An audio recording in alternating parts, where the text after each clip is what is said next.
जय माता दी। आज नवरात्रि का दूसरा दिवस है। कल प्रथम दिवस माता शैलपुत्री की हमने आराधना की थी और उन्हीं की कथा भी सुनी थी। आज हम सुनते हैं दूसरे दिवस की हमारी माता माँ ब्रह्मचारिणी की कथा। नवरात्र के दूसरे दिन पूजित ब्रह्मचारिणी माँ सृष्टि में ऊर्जा के प्रवाह, कार्यकुशलता और आंतरिक शक्ति में विस्तार की जननी है। ब्रह्मचारिणी इस लोक के समस्त चर और अचर जगत की विद्याओं की ज्ञाता है। इनका स्वरूप श्वेत वस्त्र में लिपटी हुई कन्या के रूप में है, जिसके एक हाथ में अष्टदल की माला और दूसरे में कमंडल है। यह अक्षय माला और कमंडल धारिणी ब्रह्मचारिणी नामक दुर्गा शास्त्रों में ज्ञान और निगमागम, तंत्र मंत्र आदि से संयुक्त है। भक्तों को यह अपनी सर्वज्ञ संपन्न विद्या देकर विजयी बनाती हैं। ब्रह्मचारिणी का स्वरूप बहुत ही सादा और भव्य है।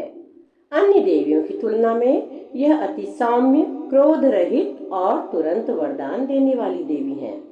आज नवरात्रि का दूसरा दिवस माता ब्रह्मचारिणी की ही पूजा की जाती है, अतः इस दिन उनकी कथा सुनना शुभ माना जाता है, जिससे मानसिक शांति, सफलता और आध्यात्मिक शक्ति प्राप्त होती है। तो आइए सुनते हैं माँ ब्रह्मचारिणी की कथा। माँ दुर्गा का दूसरा स्वरूप माँ ब्रह्मचारिणी के रूप में पूजा जाता है। ब्रह्म का अर्थ है तपस्या और चारिणी का मतलब है उसका पालन करने वाली। माँ का यह रूप भक्तों को तप, ज्ञान, वैराग्य, सदाचार और संयम की ओर प्रेरित करता है। माँ ब्रह्मचारिणी का जन्म राजा हिमाचल की पुत्री के रूप में हुआ था। वहाँ उनका नाम पार्वती था। पार्वती देवी ने भगवान शंकर को पति रूप में पाने के लिए कठोर तपस्या शुरू की। इस कठिन साधना के कारण उन्हें तपश्चारिणी यानी ब्रह्मचारिणी कहा गया। 1000 सालों तक उन्होंने केवल फल और फूल खाए। 100 वर्षों तक जमीन पर रहकर कठिन जीवन व्यतीत किया। उन्होंने कठिन उपवास रखे, खुले आकाश के नीचे वर्षा और धूप को सहा। 3000 वर्षों तक टूटे हुए बिल्वपत्र खाकर भगवान शंकर की आराधना की। इसके बाद उन्होंने सूखे बिल्वपत्र खाना भी छोड़ दिया और कई हजार वर्षों तक निर्जल और निराहार रहकर तपस्या करती रहीं।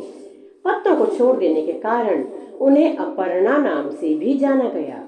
उनकी कठोर तपस्या देखकर देवता, ऋषि हैरान रह गए और कहा कि ऐसा तप और कोई नहीं कर सकता। देवताओं ने देवी से कहा कि उनकी मनोकामना अवश्य ही पूरी होगी और भगवान शंकर उन्हें पति रूप में प्राप्त होंगे। इस कथा का संदेश यह है कि जीवन में कठिन परिस्थितियों में भी मन विचलित नहीं होना चाहिए। माँ ब्रह्मचारिणी की कथा से साधक को सफलता प्राप्त होती है। नवरात्रि के दूसरे दिन इसी स्वरूप की पूजा की जाती है। आज माँ ब्रह्मचारिणी की आराधना करते हुए, उन्हें कोटि कोटि प्रणाम करते हुए हम माँ से यही प्रार्थना करेंगे कि माँ अपने भक्तों पर सदैव अपनी कृपा बनाए रखें और समस्त संसार की रक्षा करती रहें। जय माँ ब्रह्मचारिणी, जय माता दी।